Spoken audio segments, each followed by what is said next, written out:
میں 40 साल की खूबसूरत औरत हूँ और मैं एक शादीशुदा औरत हूँ। मेरा शौहर एक बड़े अहदे पर फाइज है। शहर के लोगों के लिए वो एक कामयाब और बासर शख्सियत है, लेकिन मेरे लिए बस एक खामोश, थका हुआ और बीमार इंसान है। आज रात भी यही हुआ। मेरा शौहर मेरे करीब आया। मैंने दिल में चाहा कि शायद आज कुछ बदल जाए, शायद किस्मत मुझ पर मेहरबान हो जाए, मगर नतीजा वही निकला। मैंने शौहर का दिल रखने के लिए कहा, कोई बात नहीं, फिर कभी सही। वो कुछ देर के बाद सो चुका था, मगर नींद मेरी आंखों से बहुत दूर थी। दिल की आग भला इतनी आसानी से कैसे खत्म होती। मैं बस्तर से उठी और लान की तरफ निकल गई। ठंडी रात की हवा ने मेरे वजूद को छुआ, मगर मेरे अंदर की गर्मी खत्म नहीं हुई। लान के साथ ही हमारा सरोस क्वार्टर था, जहां हमारा माली और उसकी बीवी रहते थे। इसकी बीवी दिन में घर का काम करती और उसका शौहर बाग की देखभाल करता था। अभी मैं खामोशी से चहलकदमी कर रही थी कि अचानक सरोस क्वार्टर से कुछ आवाज़ें सुनाई दें। आवाज़ ऐसी थी जैसे कोई झगड़ा कर रहा हो। मैंने हैरान होकर कान लगा दिए। माली की बीवी अक्सर शकवा करती थी कि इसका शौहर नशा करने के बाद उस पर हाथ उठाता है। मैं आहिस्ता आहिस्ता उनके कमरे की तरफ जाने लगी। दरवाजे के करीब पहुंचकर कान लगाया, मगर बात साफ सुनाई नहीं दे रही थी। मैंने सोचा कि खिड़की के पास जाकर देख लूं। अगर वाकई वो अपनी बीवी पर जुल्म कर रहा हो तो मैं उसे रोकूंगी। खिड़की का शीशा पहले से खुला हुआ था। मैंने झांक कर अंदर देखा और जो मंजर मेरी आंखों के सामने था वो मेरी तौक़ात के बिल्कुल खिलाफ था। वहाँ मारपीट नहीं हो रही थी, वहाँ कुछ और चल रहा था, कुछ ऐसा जिसकी गवाही देने के लिए मेरे दिल ने ज़ोर ज़ोर से धड़कना शुरू कर दिया। मैं हैरान हुई कि रात के इस पहर, अंधेरों और खामोशी में वो मंजर मेरे लिए एक नए जहान की झलक थी। एक तरफ मुझे माली की बीवी पर गुस्सा आ रहा था कि वो किस तरह अपनी ख्वाहिश पूरी कर रही है, और दूसरी तरफ मेरे अंदर एक ख्याल जैसे मज़ीद बढ़ चुका था। कुछ देर तक मैं बस वहाँ खड़ी देखती रही। मेरा ज़मीर मुझे बार बार झंझोड़ रहा था कि ये गलत बात है, मुझे किसी के ज़ाती कमरे में ऐसे नहीं देखना चाहिए, मगर मेरे कदम तो जैसे वहाँ जम चुके थे। आखिरकार बड़ी मुश्किल से मैंने खुद को पीछे किया और अपने कमरे की तरफ वापस आई। मैंने कमरे में दाखिल होते ही एक नज़र अपने शौहर को देखा। वो प्रस्कौन नींद सो रहा था। मैंने सोचा कि काश ये मेरा माली होता तो मेरी रात भी यूं रंगीन होती। ये सोचकर मेरे दिमाग में पता नहीं क्या हुआ। मैं बस्तर पर लेट गई, मगर नींद फिर भी नहीं आई। सुबह में बहुत देर से जागी तो शौहर जा चुके थे। माली की बीवी हसब मामूल नाश्ते की ट्रे लेकर कमरे में दाखिल हुई। मैंने एक नज़र उसे देखा तो इसकी चाल में हल्की सी लंगड़ाहट थी। अगर मैंने रात का मंजर अपनी आंखों से न देखा होता तो ये बात शायद कभी नोट्स न करती। इसके माथे पर हल्की सी चोट का निशान था। मैंने पूछा, ये माथे पर चोट कैसे लगी? उसने नज़रें झुकाते हुए कहा, बीबी, रात फिर मेरे शौहर ने नशा करने के बाद मुझे मारा था। मैंने हैरत जाहिर करने के अंदाज में कहा, क्यों, आखिर क्या बात हुई? वो थोड़ी देर रखी जैसे कुछ छिपाना चाहती हो, फिर आहिस्ता से कहने लगी, बीबी, मेरा शौहर नशे में जानवर बन जाता है, मुझे अजीब व गरीब हरकतें करने पर मजबूर करता है। मुझे इससे बहुत डर लगता है। मैंने अनजान बनते हुए पूछा, कैसी हरकत की बात कर रही हो?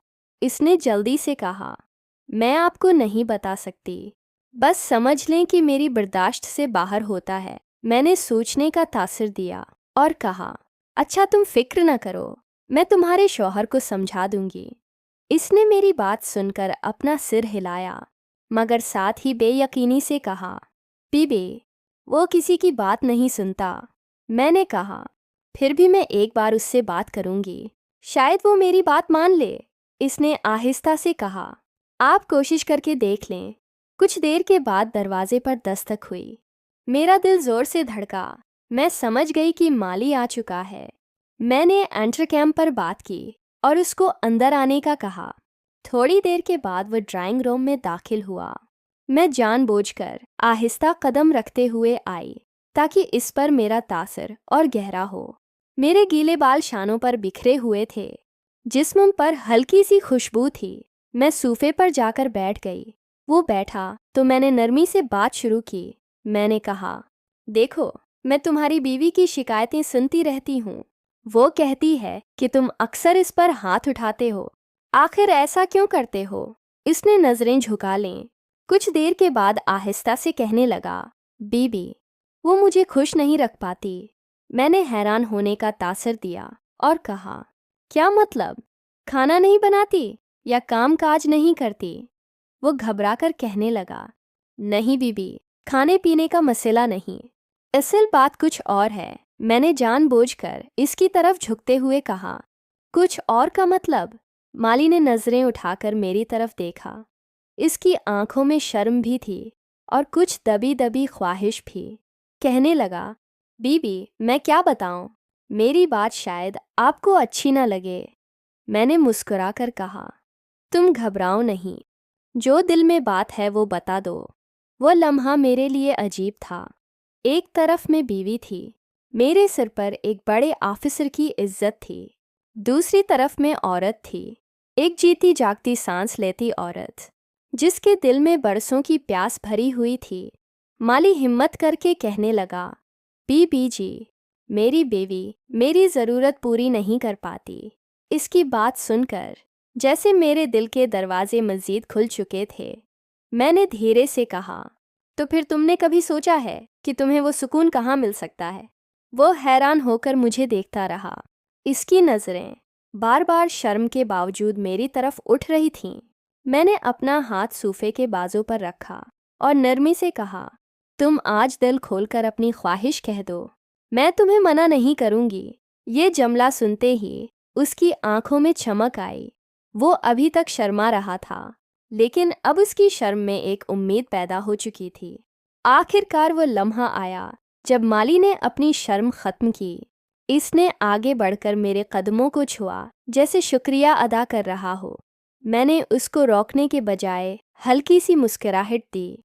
वो लम्हा एक नए रिश्ते की शुरुआत थी, एक ऐसा रिश्ता जो दुनिया के सामने कभी नहीं आ सकता था, मगर हमारे दिलों के अंदर हमेशा जिंदा रहेगा। काफ़ी देर के बाद जब सिलसिला ख़त्म हुआ तो माली खामोशी से उठा। इसकी आंखों में अजीब सा सुकून और रोशनी थी। मैंने आहिस्ता से कहा, बीबी जी, आपने मुझे ज़िंदगी का सबसे कीमती तोहफ़ा दिया है। मैंने मुस्कुराकर कहा, असल तोहफ़ा तो मुझे मिला है। इसके बाद वह इजाज़त लेकर बाहर चला गया। कमरे में अब मैं सिर्फ अकेली थी, मगर तन्हा नहीं थी। मुझे लगा कि जैसे बरसों के बाद मैंने अपने वजूद को पहचाना है। अगले दिन जब मैं सोकर उठी तो अंदर ही अंदर एक नई तवानाई महसूस कर रही थी। कल जो कुछ हुआ था वो सब अभी तक मेरे जहन में था, मगर इसके साथ एक डर भी था। दिल में बार बार ख्याल आया, अगर ये राज कभी खुल गया तो फिर मेरा क्या होगा? अगले चंद दिनों में जैसे एक नया मामूल बन चुका था। जब भी मौके मिलता माली खामोशी से मेरे पास चला आता। हम बातें करते, मुस्कराते और मैं उसे अपनी ख्वाहिश पूरी करती और वो अपनी ख्वाहिश को पूरा करता। मेरे लिए ये लम्हे जैसे बहुत कीमती ख़जाना थे। कभी कभार मैं उसको अपने करीब महसूस करती तो दिल में ख्याल आता, ये वही आसुदगी थी जिसकी कमी ने मुझे अंदर से तोड़ दिया था। मेरे शोहर को खबर भी नहीं थी कि उनके अहदे और दौलत के दरमियान उनकी बीवी ने एक दूसरा जहान बना लिया है। मैं जानती थी कि ये सब दुनिया की नज़रों में गलत था, मगर अपने दिल के सामने मैं बहुत बेबस थी। एक दिन माली मेरे पास आया। इसके अंदाज में एक नई बेचैनी थी। मैंने पूछा, तुम्हें क्या हुआ? तुम इतने उलझे हुए क्यों लग रहे हो? वो कहने लगा, बीबी जी, मैं डरता हूँ। अगर किसी को पता चल गया तो मेरा क्या होगा? मैंने उसके करीब जाकर कहा, तुम्हें डरने की ज़रूरत नहीं, ये राज हमारे दिलों तक रहेगा। दुनिया कुछ नहीं जान पाएगी। और याद रखो, जो कुछ हमारे दरमियान है वो सिर्फ खुशी देने के लिए है, दुख देने के लिए नहीं। मेरी बात सुनकर उसके चेहरे पर सुकून आया। इसने धीरे से कहा, बीबी जी, आप नहीं जानती آپ نے میری زندگی کو کیسے بدل دیا؟ میں نے مسکرا کر کہا، زندگی تو میری تم نے بدل دی۔ اب مجھے لگتا ہے کہ میں ایک عام عورت نہیں بلکہ ایک مکمل عورت ہوں۔